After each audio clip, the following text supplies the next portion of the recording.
আমরাও মারা যাইমু। আমরা বহুত মানুষ মারা গেছেন, কিন্তু সব মানুষের মরণ এক সমান নি চাব। দয়া করি মাতকা আমরা দেশ স্বাধীন করতে যারা শহীদ হয়েছেন এরাও তো মরছেন, তারার মৌত আর সাধারণ মানুষের মৌত সমান নি। দিনের লাগে যারা মরছেন এরার মৌত আর আমরা মৌত সমান নি, সমান নাই। সুতরাং কিছু মানুষ মরিয়াও চিরস্থায়ী জিন্দা, কিছু মানুষ মরিয়াও জিন্দা, কিছু মানুষ মরিয়াও স্মরণীয় ইয়া থাকেন। আর কিছু মানুষে মানুষে সাময়িক মন্থনে মনে করে এরা অন্তরের মাঝে জিন্দা। আবার আল্লাহ কিছু মানুষরে সরাসরি কুরআন শরীফ চিরস্থায়ী জিন্দার ঘোষণা দিলেছে। সুবহানাল্লাহ। এর মাঝে এক নম্বর যে গুরু এরা হইলা শহীদ হল। জুড়ে হোক সুবহানাল্লাহ। ইমাম হুসাইন রাদিয়াল্লাহু তাআলা কারবালাত কিভাবে গেলা, কিলা গেলা, আল্লাহ কোনোদিন সুযোগ দিলে আমি মাতিম। এই কারবালাত যাওয়ার বাদে যখন তাই শহীদ হইলা, তান বিবি বাচ্চা লইয়া, তান আওলাদ লইয়া যখন তাই শহীদ হইলা, এই মর্যাদাটা পাইতে গিয়া তান যেভাবে এই জমিনতনে বিদায় নিলা, এই বিদায় নেওয়াটা কি স্বাভাবিক মৌত না দুনিয়ার শ্রেষ্ঠ মৌত? মাতলা না? দুনিয়ার স্বাভাবিক মৌত না শ্রেষ্ঠ মৌত? একদিকে একজন হইলা জান্নাতি অগলর সর্দার, আর আরেক দিকে একগুলো মানুষ হইল চিরস্থায়ী অভিশপ্ত। নাউযুবিল্লাহ। চিরস্থায়ী অভিশপ্ত কেনে বলে এরা আল্লাহরে কষ্ট দিয়া, আল্লাহ নবীরে কষ্ট দিয়া লানত প্রাপ্ত হইল। নাউযুবিল্লাহ। হুজুরে পাক সাল্লাল্লাহু আলাইহি সাল্লামর বেটা ইমাম হুসাইন রাদিয়াল্লাহু তাআলা শহীদ হয়, নবীজি আরাম পাইছেন না কষ্ট পাইছেন? আল্লাহ আস্তে ওখানটা জুড়ে হোক। নবীজির আওলাদ ইমাম হুসাইন রে ময়দানে কারবালা শহীদ করায় নবীয়ে কষ্ট পাইছেন না আরাম পাইছেন? জুড়ে হোক। কষ্ট পাইছেন না আরাম পাইছেন? তে নবীরে যে কষ্ট দিবে খুব সুখী হইব তো? মাত্তা নাই।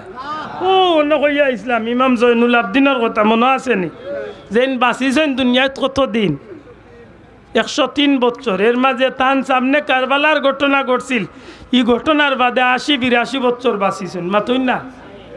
এজিদর ইচ্ছা আছিল কারবালার ময়দানও নবীর আওলাদ হলে মারিয়া কিয়ামত পর্যন্ত নবীর বংশরে দুনিয়াইতনে উঠাই দিত।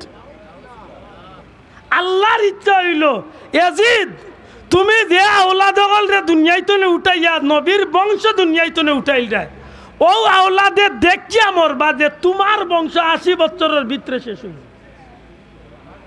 আমার কথা আনোর গুড়াত বুঝতে হইব।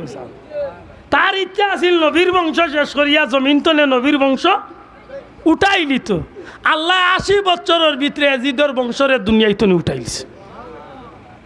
আর এক ব্যক্তি ইমামে জয়নুল আবদিন রাদিয়াল্লাহু তাআলা নূর উসিলা আল্লাহ আজ পর্যন্ত না কিয়ামত পর্যন্ত নবীর বংশরে আল্লাহ জমিন জিন্দা রাখে। বড় করি কইকা সুবহানাল্লাহ। এর দা লোক ধরতে হইলে বুঝিয়া লোক ধরতে, দয়া করি মাতকে লোক ধরতে হইলে কিতা করিয়া লোক ধরতে হইব? রাসূল করিম সাল্লাল্লাহু আলাইহি সাল্লামে ফরমাইন মাসালু আহলে বাইতি কাসাফিনাতি নূহ, আমার আহলে বয়ত নূহ নবীর কিস্তির মতো। আমার পরিবার, আমার আহলে বয়ত, আমার হাসান হুসাইন, আমার আলী ফাতেমা নূহ নবীর কিস্তি নৌকার মতো। নূহ নবীর নৌকার মাঝে যারা উঠেছিল এরা গজব তনে ফানি তনে বাঁচিছিল। ও আমার উম্মত হল আমার আহলে বয়তর লোক যারা ধরব এরা দুজখর আগুন তনে বাঁচি যাইব।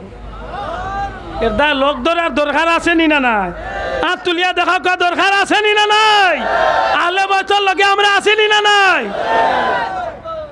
আমরা আল্লাহ তৌফিক দিতা এরার মহব্বতে আমরা এরার লগে থাকতাম, এরার সম্মান আমরা জানতাম, গাইতাম, লগে থাকতাম। কারণ ইয়াজিদ রে কিয়ামতের ময়দানও আল্লাহ যদি কোনো কারণে জান্নাত দিতাও যায়, হাসা করে কক্কা যায়, ইয়াজিদ যদি জান্নাত যাইতো এই জান্নাতর সর্দার খে আমার মাথার মনে হয় বুঝছেন না। ইয়াজিদ যদি জান্নাত যাইতেও ওই হাসা করে কক্কা জান্নাতর সর্দার খে। আব্দুল্লাহ আদর বানাইলা হাদিস নিটা আল হাসানু আল হুসাইনু সাইয়্যিদা শাবাবি আহলিন। তে জান্নাতর দরজার যখন ইমাম হুসাইন রাদিয়াল্লাহু তাআলা খাড়া থাকবা ওই সময় ইয়াজিদ রে দেখিয়া তো মনে করে ফুলর তুড়া দিয়া রিসিভ করবা। তো পাতই না বিবেক কাটাইন জানে একটু যে গুনতে ইয়াজিদের লোক ধরিল তারে জিকাইন জানুলে সেগুন লোক ধরছত বুঝিয়া লোক ধর। মাতই না?